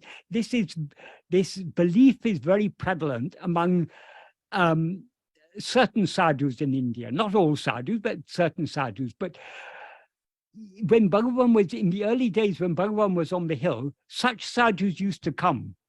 And I don't know, I've never heard of any sadhus who were smoking ganja in Bhagavan's presence, but they often, many sadhus, they won't smoke the ganja, they won't smoke the hashish, the ganja as it's called. They have certain processes for refining it. They soak the leaves in buttermilk and everything, and they have a way of making a very refined form, which they then make into a paste, and they either dissolve it in a drink and drink it, or they will make a small green ball and they swallow it.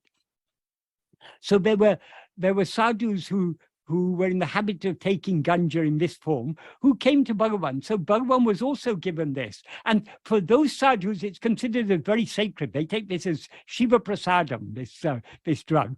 So Bhagavan, of course, is unaffected by any of these things. So when he was given it, Bhagavan also took it. But Bhagavan was least affected by these things. But Bhagavan never actually encouraged this. And when people asked him about this, he said, no, this is all you get by taking these drugs is you get certain sensory experiences. That is, if you take drugs, if you take psychedelics or ganja or these things, you may get an experience in which you see things in a very wonderful way. You may see, you may even see visions of God or whatever, according to your own imagination and things. But these are all sensory experiences. That's not actually, but then when you take if you take LSD or something, you may be hallucinating. It's not that the thing's actually there outside, because according to Bhagavan, it's all a dream. But these hallucinations or these visions or whatever you get as a result of these things, as Bhagavan says in All of Dunapti, verse 20, without seeing oneself, seeing God is seeing just a manomayamam kakshi, seeing just a mental vision. So even if you take these psychedelics and think that you're seeing visions of God, these are all just mental. So these are all, it's all the experiences you get as a result of taking drugs are experiences for the outward going mind.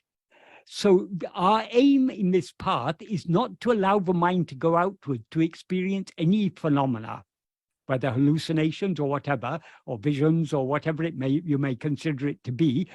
Our aim is to turn our attention within to know the reality of the experiencer. In other words, in this path, we are not seeking experiences, we are seeking to know the reality of the experiencer. So all these drugs may give wonderful experiences, but that has nothing to do with real spirituality. Real spirituality is investigating and knowing the reality of the experiencer. The experiencer is ego. When we investigate ego and know the underlying reality, which is the pure I am, ego is thereby annihilated and all experience comes to an end. So these drugs can only be useful for enjoying experience of phenomena. If you take drugs, you may experience all sorts of wonderful phenomena, but that is not spirituality. That is all just the outward going mind. The path of Advaita, the path taught by Bhagavan, is nivritti marga. That means withdrawal. All these wonderful experiences that people try to experience by yoga, by taking drugs, by so many different things, these are all pravriti. It's all the outward going mind, but experiences all these things. So if we are drawn to nivritti marga, the path of withdrawal, we will have no interest in all these drugs and the experiences that we can get by drugs, or in the experiences that certain practices of yoga, for example, can give all sorts of wonderful experiences. But that is not, that shouldn't interest us if we are following the true spiritual path as taught by Bugaban.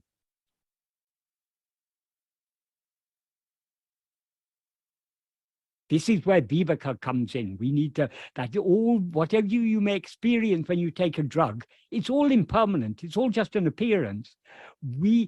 So we need to distinguish, we need to have that nitya and nitya vastu viveka. We need to distinguish what is real from what is permanent from what is impermanent. What is permanent is only I am. So that is what we should investigate. All these visions and hallucinations and wonderful experiences, these are all anitya. They're all impermanent appearances. So they should not concern us at all. So I hope that's an adequate answer to that question.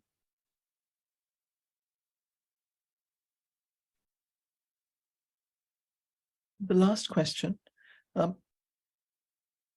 How did Bhagwan describe the state of liberation metaphorically? Different explanations are given according to, that is, most explanations are, that is, there are explanations about the state of the jiva mukta.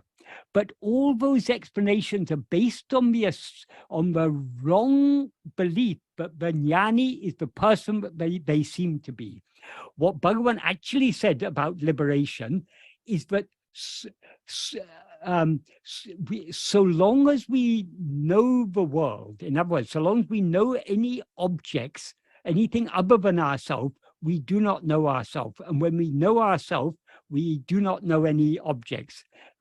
For example, in the fourth paragraph, in the third paragraph of Nana, Bhagavan says, if the mind, which is the cause for all awareness, implying awareness of things other than ourselves, and for all activity ceases, jagat drishti, perception of the world, will cease.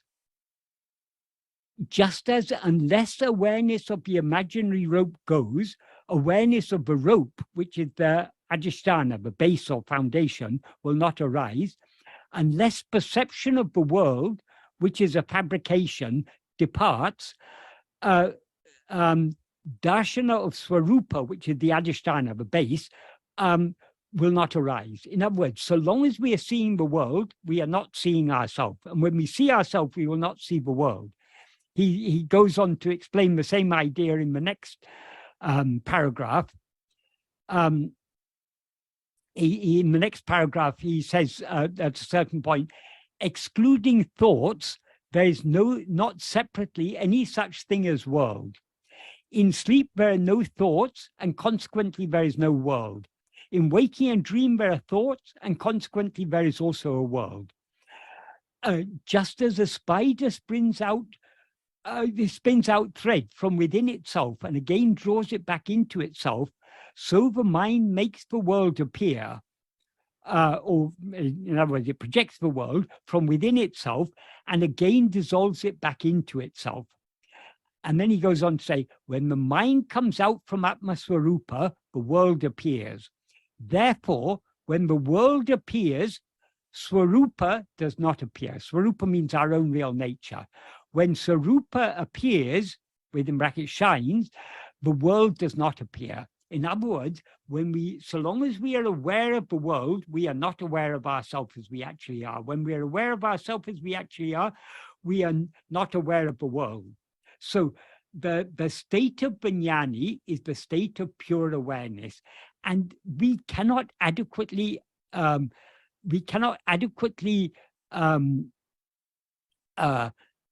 grasp that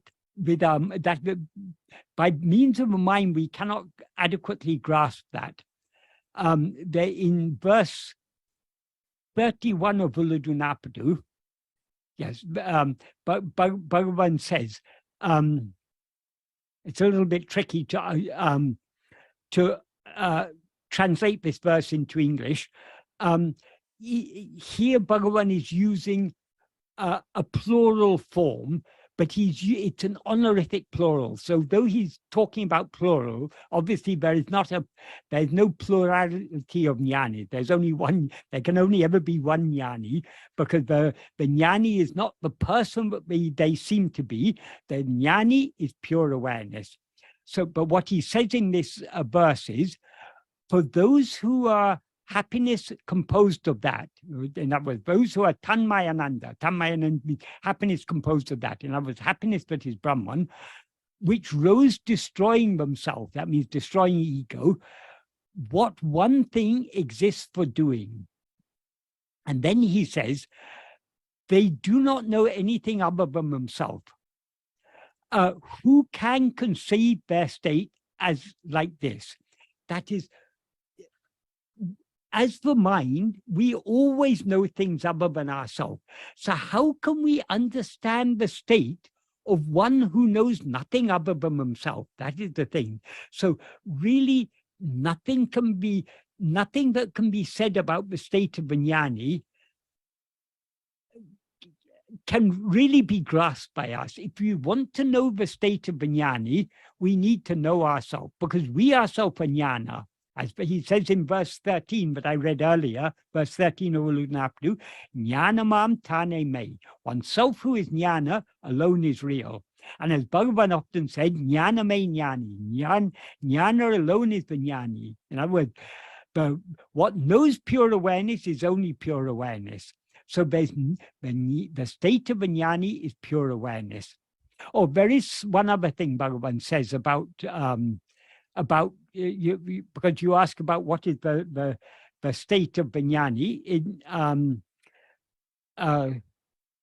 verse 28 of Upadesha Undiyar. What Bhagavan says in this verse is Tanadu here is a poetic elongation of Tanadu, so it means one's own. Tanadu il yadu ena tan terihil. That means if one knows what the nature of oneself is, pin, then anadi, ananta, akanda, satchidananda. That is what is the state of Vijnani? It is anadi, it's beginningless. It is ananta, it is endless, limitless, infinite. It is akanda, it is unbroken, undivided, indivisible. Sat, Chit, Ananda. Sat means pure being, Chit means pure awareness, Ananda means pure happiness. So that's all that can be said of Vijnani, of a state of Vijnani, but even that we cannot adequately know it without knowing ourselves. What is, how can our finite mind conceive or grasp that which is infinite? If we want to know the infinite, we need to be swallowed by that. Unadal Khan. Becoming food is seeing. So if we want to know the state of Vijnani, we need to be swallowed by jnana, and then jnana alone will remain. And jnana is what is here described as anadi, ananta, akanda, satchidananda. Beginningless, endless, infinite, unbroken, indivisible, unfragmented, satchidananda. That's really all that can be said about the state of Vijnani. Anything else that is said about the state of Vijnani is from the perspective of the Ajnani who takes Vijnani to be a person, and therefore sees Vijnani seeing the world and behaving in the world just as we behave. So all that's only in our ignorant view, Vijnani seems to be a person. What Vijnani actually is anadi, ananta, akanda, satchidananda. Because that alone is what actually exists. And that alone is what we actually are even now. So in order to know that, we need to know ourselves. And to know ourselves, we need to investigate, who am I? So that is why Bhagavan's teaching from beginning to end, it is all, whatever Bhagavan teaches us, it's all like the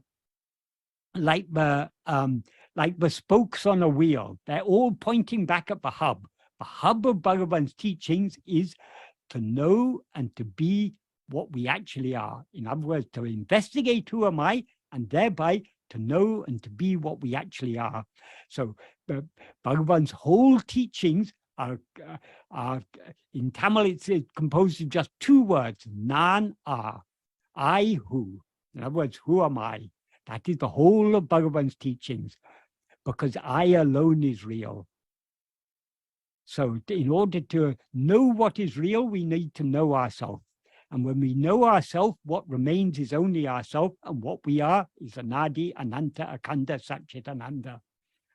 Om Namo Bhagavate Sri Arunachala Ramanaya. Shalini, you said that was the last question. Were there any more? There's one more if you want, if you're up to taking it, but Okay, they said they yes, can ask it next time. Okay, Yeah? we can. Okay, so it's did Bhagwan say your own self-realization is the greatest service you can render the world? If so, what did he mean by this? Yes, he did say like that. For people who want to serve the world, he said, know yourself, that's the greatest service you can do the world. So long as we rise as ego, the world appears. And so long as the world appears, the world is full of so many, so much suffering, so much strife, so much wars and pandemics and famines and disease, old age, accidents, so many things. The world is full of so many, full of so many problems. All these problems appear only when we rise as ego.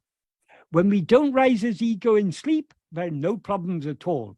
The only shortcoming with sleep is that we rise out of it again. We again rise as ego because sleep is a state of manolaya. It's a state of temporary dissolution of mind, not permanent dissolution of mind. But permanent dissolution of mind is manonasa. Manonasa is what is called self-realization. That is when mind is eradicated, destroyed, annihilated completely, what remains is only ourself. Incidentally, this English term self-realization, this is not really a very appropriate term to use in Bhagavan's teaching. And even Bhagavan, though he generally taught in Tamil or other South Indian languages, he very seldom spoke English, but he understood enough English. So about this English term self-realization, what Bhagavan said is how to realize oneself. We ourselves is what is always real. So how to make what is real, real? The problem is that we have realized the unreal. That is this ego and mind and body and world. We take all these things to be real, though they're unreal. So the problem is that we've realized the unreal. So all we need to do is to unrealize the unreal, and the real alone will remain. So the self-realization is not real. It's not such an appropriate term to use in Bhagavan's teaching. The goal that Bhagavan taught us is annihilation of ego. If ego is annihilated, what remains is ourself alone. And we are Anadi, Ananta, Akanda, Satchitananda.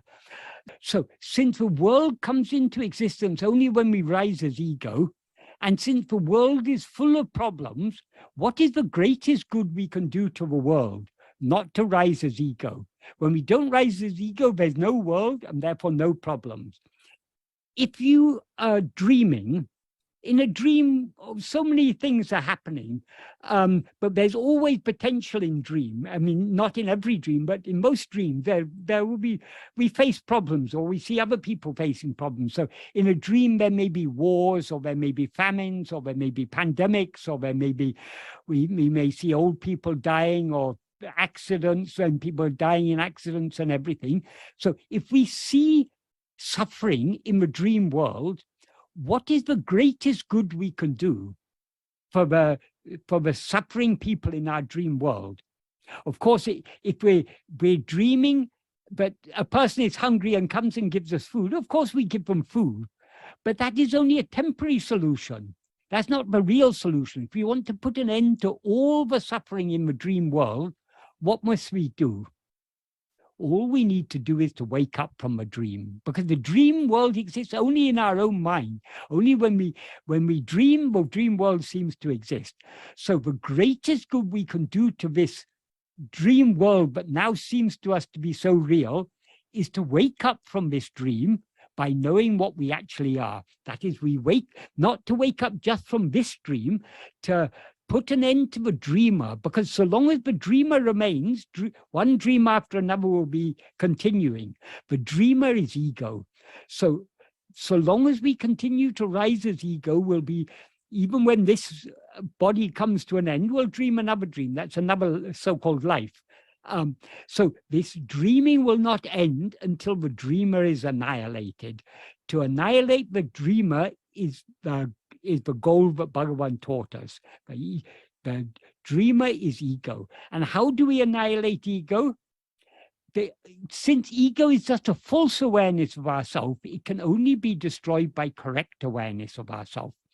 In other words, because so long as we rise as ego, we're aware of ourselves as I am this body, which is not what we actually are. In order to put an end to this false awareness, I am this body, we need to be aware of ourselves as we actually are. What we actually are is nothing other than I. I am I, as Bhagavan often said. So in order to know ourselves as ourself alone, we need to investigate ourselves and see ourselves as ourself alone. When we see ourselves as ourself alone, ego is thereby annihilated. And since the world exists only in the view of ego, world is thereby annihilated. That is the greatest good we can do to the world. That is the deeper meaning of what Bhagavan said. There may be other explanations for both. I mean, because Bhagavan generally said that to people who wanted to reform the world or whatever. So those people may have taken that to mean that if I attain self-realization, then I will be in a better position to do good to the world or whatever. Or Bhagavan has also said, there's one verse in Guru Vachakakubai in which Bhagavan said the mere existence of a jnani in the world is the greatest blessing. It's God's prasadam to the world. It's God's yochistam, I think is the word he means, that the remains of the food of God has eaten, that is, but it's left behind. So the body of the jnani existing in this world is the greatest blessing for the world. But these are all when you're still assuming that the world actually exists. But if a deeper meaning of when Bhagavan said that, but the greatest good you can do to the world is to know yourself, is that when you know yourself, the world will thereby cease to exist. Coming back to what I talked about at the beginning, in verse 3 of Anmavidya, as Bhagavan says, without knowing oneself, if one knows whatever else, so what?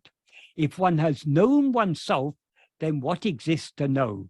So when we know ourselves, there is no world at all. And when the world doesn't exist, all the misery that is an inevitable part of the world also doesn't exist. So in the very deepest sense, this is what Bhagavan means by saying that. Om Namo Bhagavate Sri Arunachala Ramanaya.